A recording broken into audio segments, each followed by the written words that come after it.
Bonjour et bienvenue dans le champ du biologue. Nous sommes ici pour vous présenter un chapitre concernant les géodynamiques intitulé l'altération du roche. L'altération du roche a des phénomènes à savoir. On a l'altération chimique et la désagrégation mécanique. La désagrégation mécanique comporte trois éléments. On a la décompression.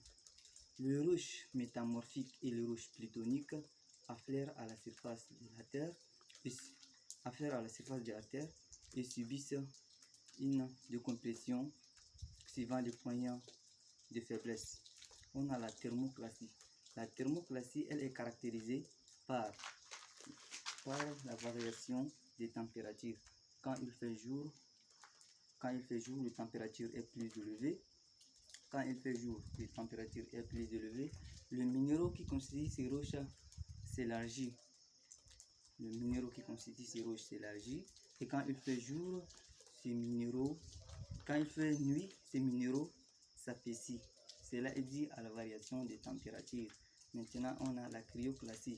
La cryoclasie, elle est caractérisée par l'alternance des gels et des dégels, ce qui entraîne la fissuration et la fragmentation des roches.